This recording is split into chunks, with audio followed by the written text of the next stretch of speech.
So how goes it? And well, I've got a bunch of cameras in front of me, approximately four. The four Sony cameras that I use quite regularly. And yes, they have different products. They do different things, and I've gone through these. I didn't just buy all of these at once. I originally started with this little guy, the Sony RXO, as my first kind of jump out of GoPros. Before that, I worked off of my cell phone, and I went from a cell phone to a GoPro. Yeah, I don't even know where that brick is. It's a paperweight on my desk now. It's somewhere around here. And that's the only reason why I left GoPro, was all my GoPros bricked out and I needed to keep filming to keep my schedule. So I went out, and this was the hot ticket. And if you remember, I had this the day it launched, and I pretty much was probably like the first one in Nashua to have one. Because no retail store in the state of Nashua had this available and had it in stock. Even B&H was like, dude, we're gonna have to wait like a week before we're gonna actually have one in the store. People were telling me at different camera places that I called that, oh, Sony may not even release that immediately. There's some issues. It may not live up to the hype. I'd probably wait like 2 weeks. Well, I wanted it originally right away because I needed a film, right? So if you haven't seen any of those videos when I first got this, yes, this was what I originally transitioned to, was going to a small form camera like this upon purchasing this and understanding what like real options are. Nothing wrong with a GoPro. They're great for do what they do. They're great action cameras, but they don't do certain things and they don't allow a whole lot of control. And I'm a control freak. So this was great because it works like inputting information in this. You can control ISO, you can set parameters, do all that fun stuff, keep a lot of stuff going with these things, and they're great for that.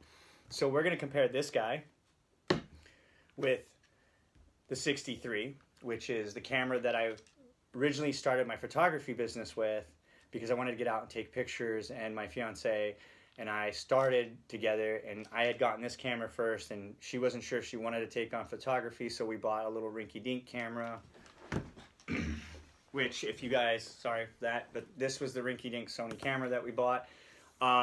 If you can't tell the difference between this imagery and what any of these shoot, you're blind, okay? You're blind. You need to go get your eyes checked because there's a very, very clear difference of what this does in comparison to any of these quality-wise.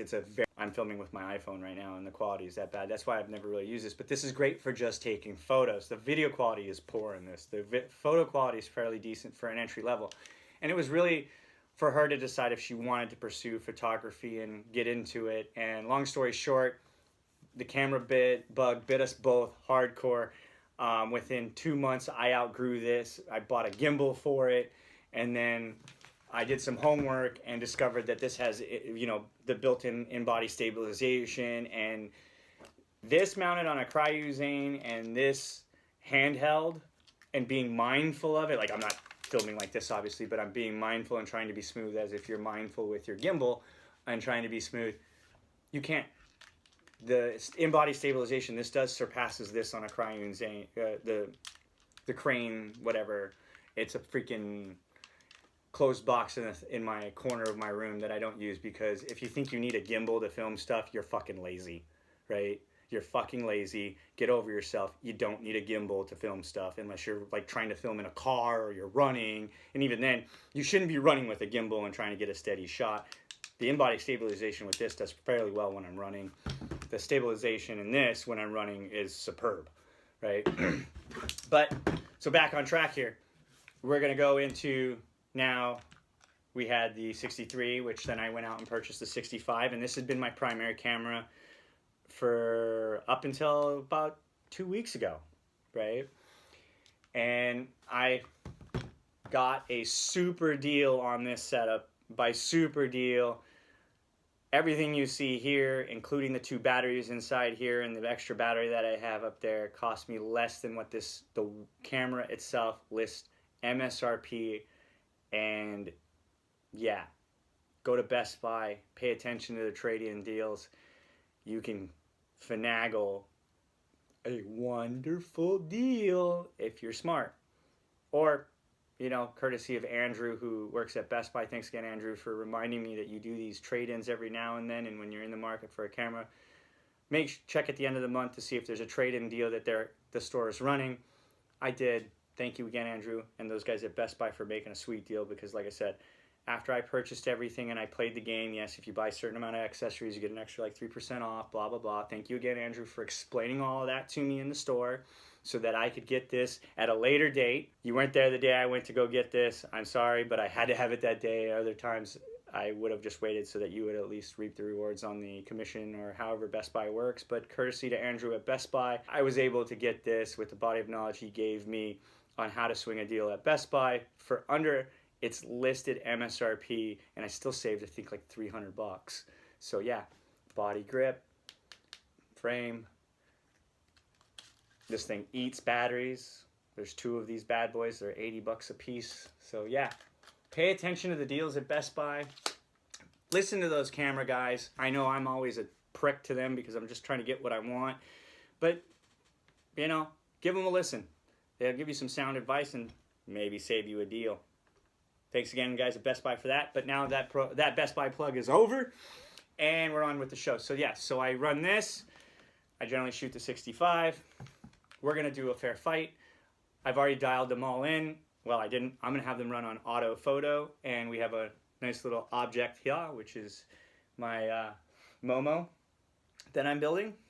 Yeah, he's not in there yet, but there should be a little Momo in there pretty soon. But for those of you who pay attention to Gundam, it's my first fully paint build that I'm doing. I video that coming soon later in the daily. Right, so pay attention. That'll be our film object. I will shoot some static video as we film through this. And what I would like you guys to do is, after I've collected all this data and we film it, I'll put this all together at the end of this video. And I'd like for you to comment and guess which image came out of which camera. And in a few days, I'll release another video with the answers to that, and we'll see how everybody did in determining, is the $3,000, can you tell the $3,000, $3,100 MSRP camera from the $600 MSRP or $700 MSRP camera, right? Now, that was what they were MSRP. I believe you can get like a 65 now as low as like 800 bucks. You can get a 63 for as low as 600 bucks without a lens. The kit lens is great if you're new and you want to do stuff. It's a fun little lens to use. Don't knock it. I bought it with the 65 or the 63 and the 55 to 210. And when I bought the rest of the cameras, I just went with body only because I have Ultima lenses of various series of lenses.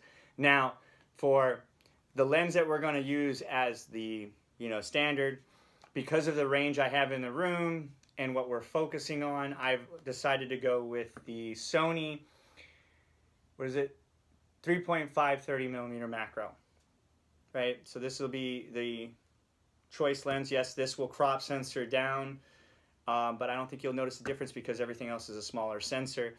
Obviously, I'm not going to strap a lens to this, so you're going to see that, but I just wanted to show what this does for video quality and comparison. But we will take all images and video with the three DSLRs and use this lens. So let's get with it.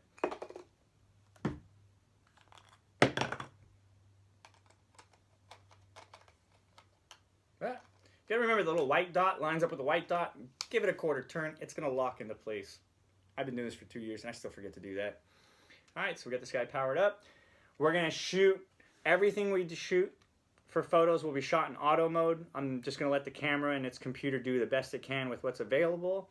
And I think that's the best way to keep it fair because I really don't feel like dialing in every shot because yes, manually setting the 63 to get a really good shot is different than the settings on this. You can't just copy the ISO settings and input it to this one and get the shot and vice versa. It won't come out the same. And it's not really fair because I'll dial it in on personal choice. So I'm just going to shoot in auto for all three tests and comparisons just to kind of give you guys a fair view. I'll be shooting with the same lens throughout all three. It's not zoom, it's a prime macro. So we can get really in tight here. Let's get 3 shots here. All right, so we take 3 shots to kind of get an idea of what we have there. Let's power this down. We're going to switch cameras now. Let's put the cover on this guy. Don't want anything to happen to that beautiful full frame sensor. Now the next one we're going to use is a 65. Now mind you, at the end you'll see all of these, but I'm not going to label them. in the video, I want you guys to comment and tell me which one you think, which image came out of which camera, and we'll let you decide on if can you really tell the difference on an image sensor. Oh, Drew, it might help to put a battery in the thing. So a pro tip when you use cameras and you have multiple batteries for charging, I like to have a little tubby next to my chargers, and that's where I put my charged batteries. When I know they're off the charger, I throw them in there, and then my non-charger used batteries I leave next to the charger, so I know that those need to be charged, right? I noticed that. I think Casey does the same thing. I know Peter McKinnon does the same thing. Travel Fields probably does the same thing, or Mark, however you say your last name. I'll do that. It's a common thing. It's nothing mind-boggling, but I found it's a very helpful tool, especially like when where you're filming in flight and I have to get up and I'm like, oh, is that battery charged? I don't know. I know that because I use that methodology, that the battery I just put in here, regardless of how long it's been sitting in that tub, I know it's charged. So we're going to go ahead and we're going to frame this shot in. And it's in auto, so nobody thinks, oh, you cheating the system or changing it. I'm just letting it do it auto. Here we go. 1, 2, 3. All right, so that was a 65 in 3 shots. We're going to go to the 63, and I'm still losing a little white dot. There we go. Here we go. Oh, yeah. Battery! Again. The nice thing about the 65 and the 63 and the old 7s is they all use the same battery. But, like I said, this bad boy uses the same battery as an A9, and it's way better.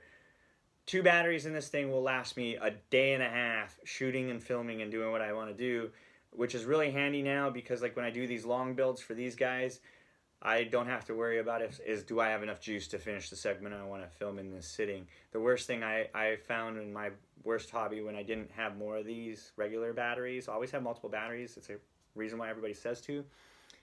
Because when you're filming and both your batteries are dead, you don't want to sit around for 30 minutes and it eats up your schedule and your film time. So have multiple batteries, keep them charged.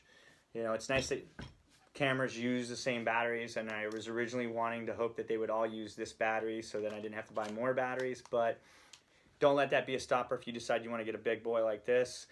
The battery in this is beautiful. It lasts all day. Just one will hold in there. You don't need the extended camera body. I just have really big hands, and when I shoot with this, I have nowhere to put my fingers, so a lot of times I really like sit up here and I shoot like this because this just feels weird. It's an old pistol grip thing. Having your hands at the end of the pistol just makes it feel flimsy. So yeah. Or I use the small rig that I have, and I have the wooden grip on the front, and that just gives me the perfect purchase on earth, and I like it doing that for a lot of shooting purposes. So like I said, we're going to go ahead and test this bad boy out now that we got the battery in it. It's in auto as well. See here, full auto. We're going to line this up. 1, 2, 3. So we let it decide. We took 3 photos, so we'll see what that looks like. If you can tell the difference between these 3 cameras picture-wise. So we're going to go back to, well, we'll start with the RX0 because we're going to do a video test with this. So here we go, turn this bad boy on, and it's pretty much set on auto for me. It's priority shift, so I'm just basically going to come in close. I'm going to spin in and out of the object like so. And I know some of you probably going to sit there and camp these images. Like, I know because of the way he moved it this way, I can tell it was that camera, and the way he handled it this way, it was that camera. And hey, if you're paying that much attention to detail, thank you.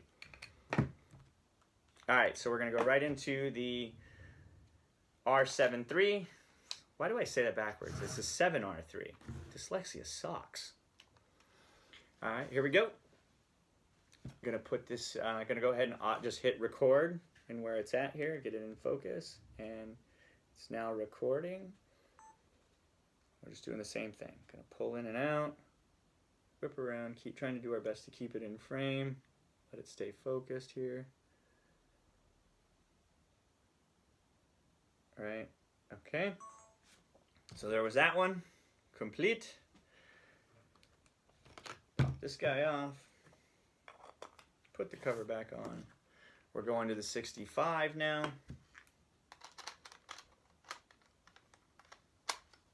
Pop that bad boy back on.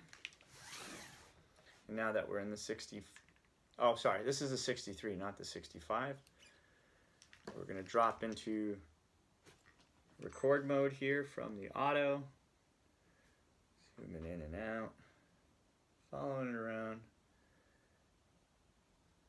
You'll notice a very key difference with this one, if you're paying attention, that the image may bounce a little bit more, and that's because this camera of the three does not have any built-in stabilization.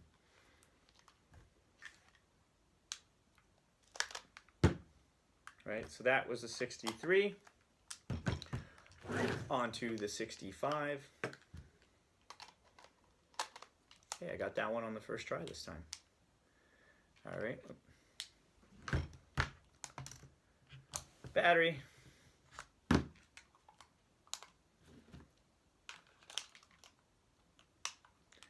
Onto the 65.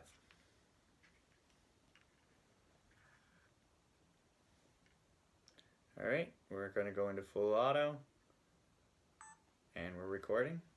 Gonna just pan to one side here, pan to the other side. We'll go in and out and do some stuff. Just kind of see where we're at. Oh, look, filming myself.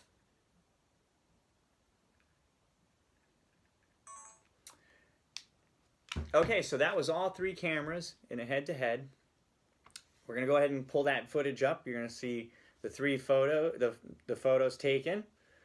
Can you guess which one you're looking at? Can you say which one is which? Is it A, B, or C? Do you think that this is the 65, the 63, or the 7R3? Leave a comment. Let me know what your guesses are. And in a few short days, yeah, you might want to hit that notification bell so that way you'll know when this video, when my other videos come out, you'll be able to find out if this is the video with the results and see if you were right or wrong. I'll keep on trying.